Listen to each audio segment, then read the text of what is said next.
Welcome, listeners, to Season 2, Episode 1 of Fast Food Horror.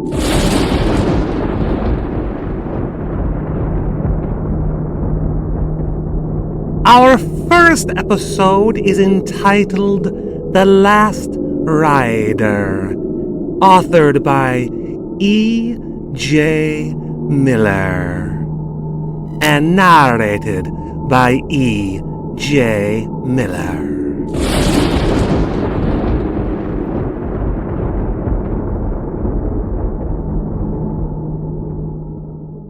What the hell do you do when you have no choice? When your path leaves you no option? You can't turn back and the only choice is forward, but forward is just unsure and terrifying. That's where I'm stuck. Stuck in a path where my only option is forward. Ask for help? I can't go to anyone for help. I can't go to my manager. He'll think I'm nuts and fire me. I can't tell a coworker. They'll think I've snapped and go to my manager, and again, I'll be fired. Tell my wife? Do you know how hard it was to tell her I lost my job when the factory closed? The only viable employer in the county, that we could lose our savings, our car, our house if I didn't find something similar in pay and quick. This would upset her so much. I don't think she could or should go through that pain again. So no, I can't tell her this. Not this. So I'll tell you. Not like you can answer me back, but maybe by just saying it out loud, it'll help. Like I said, I lost my job of 25 years a few months ago when the factory shut down. No warning. The only employer in the county paying a good wage. It wasn't a great job. It wasn't even a good job, working on the assembly line, but it paid the bills, and the wife and I was able to buy a nice house on a 4 acres plot a few years ago. We had a car, and we were getting by just like most. When I told her I lost my job, it put a strain on our relationship, on our marriage. I can't tell you the number of fights we got into, the sleepless nights. She was so scared that everything that we had worked for would be stripped away. The prospect of having no prospects, a future that looked so bleak. I couldn't blame her for feeling that way. I was scared too. So when this job opportunity dropped in my lap, I jumped at it. The local school district was short bus drivers, and as luck would have it, I had my CDL. I got my bus and passenger endorsements, passed my background check, and poof, I was a bus driver. The pay was about the same as I was making at the factory. The hours were good and regular, and the possibility that my job would be shipped overseas and the school would be shut down, well, that wasn't going to happen. This is where the story begins and the help I need, the advice. Because I was low man on the totem pole, I got the route no one wanted. It didn't go through some high crime area. It wasn't on a route full of delinquents either. It was the long, hilly route that circled the far outskirts of our town, through the farmland and the woods.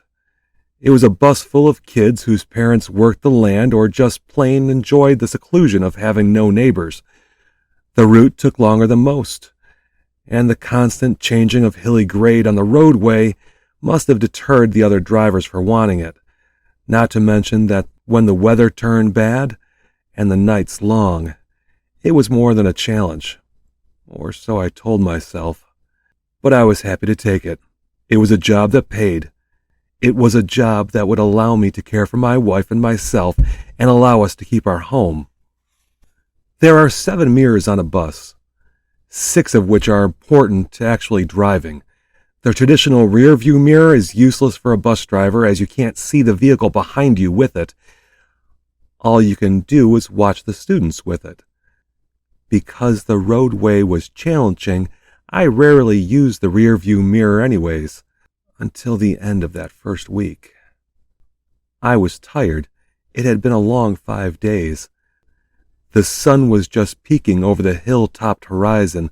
The moon was visible in the east, with a smattering of stars as I started to make my way out of the hills and back into town.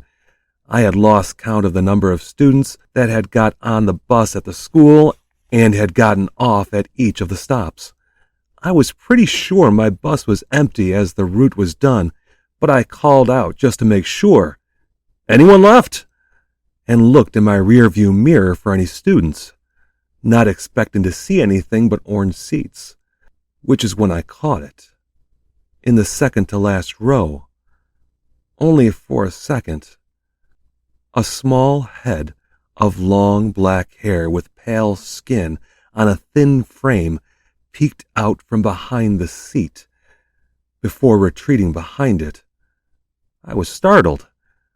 I thought everyone had gotten off. Apparently I was wrong. "Hey!" I called out. "Did I miss your stop?" No response. "I can circle back to your house as soon as we get to town. It's no big deal." No response. No sound. There was no place to safely stop until we got to the gas station just as I entered town. I kept going. Only 5 minutes till I got to the station, glancing every few seconds in the rear view. Maybe she fell asleep and that's why she wasn't responding. I was told in training kids had a habit of that happening, being so tired from the long day and being lulled to sleep during the drive. I drove down the last of the hills and through the wooded area that comprised the border of our town and pulled into the station parking area. I made my way to the rear of the bus slowly so not to scare the child and... nothing. Not a soul. The second last seat was empty. I started at the last row and slowly made my way forward, making sure to look under each seat on either side. Nothing. I was alone. I chalked it up to being tired, and I didn't think of it until the following Friday, when after my last stop I caught movement in the rear view. A long, dark-haired, slight frame with pale skin moving from the second last row seat to the third last row and disappearing out of view. "Hey!" I called out. No response. "I saw you in the back!" No response. No sound. I gritted my teeth and again drove down the last of the hills and through the wooded area into the station parking area. I knew I wasn't nuts. I rapidly made my way down the aisle to the third last row and found silence and nothing filling the space on either side.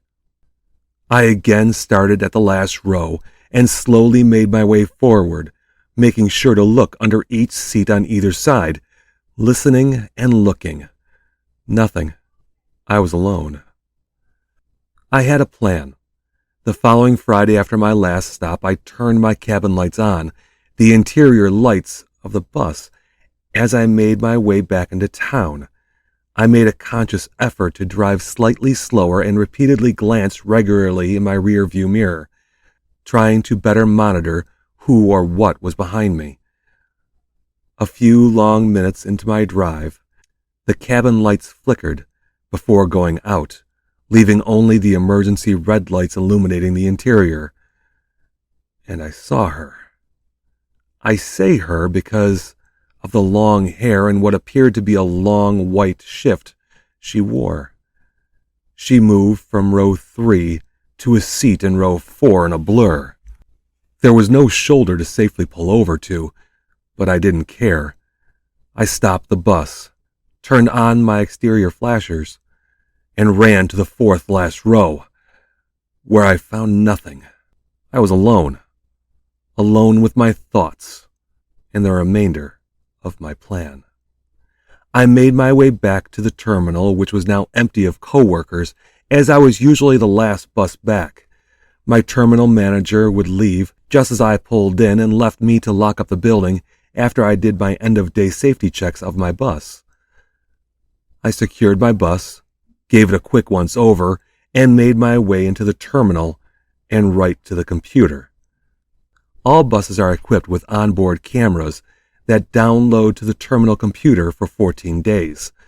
No one monitors them, but the video is recorded and stored in case there is an incident to be reviewed, like now. I found my bus file folder on the desktop and clicked on the video from that day. I began watching at 2 times the speed. There are 5 cameras on the bus. Camera 1 is on me. Camera 2 is on the door. Camera 3 is midway back, and 4 and 5 are at the rear. I focused on 4 and 5 and waited. Almost towards the end of the feed, I saw the lights flicker. Then all 5 screens were lit by a red ambient glow. I sat forward in my seat, leaning closer to the screen, waiting for her. And there she was. A thin, gaunt figure in a white shift appeared to the left on screen 4 and 5. Long, stringy black hair cascading over her shoulders, obscuring her face. She made her way across the aisle as I remembered to the 4th row, disappearing behind the seat. I rewound the video again and again. I wasn't crazy. There she was, just as I saw her. She never gets on the bus and never gets off. She just appears. Then she's gone. I sat with this thought, trying to figure out what to do with this. Who do I show? Do I show anyone? What or who was she? And why is she on the bus? And then the other thought entered my mind. She has appeared at the end of each week and advanced 1 row every week. Why is she appearing, and what happens when she gets to the front of the bus? I went to turn off the computer. I glanced at the computer screen. The screen wasn't filled with my empty bus, but instead, her face filled all 5 screens.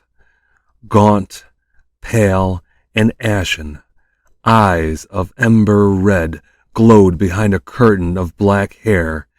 She seemed to be looking directly at me, and I did not like the feeling I was getting. I gripped the arms of my chair tight. I could feel the hair on my arms standing straight up. I had to remind myself to breathe. I glanced out of the terminal window to my bus.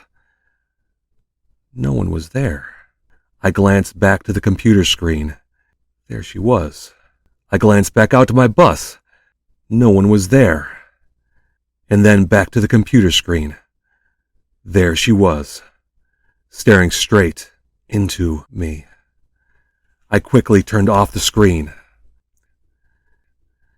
There are 11 rows on a bus, and she has moved 1 row a week.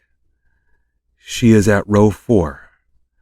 I have 7 weeks to figure out till she makes it to the front of the bus. And me. I don't know her intentions, and I don't feel it's good. I can't turn back.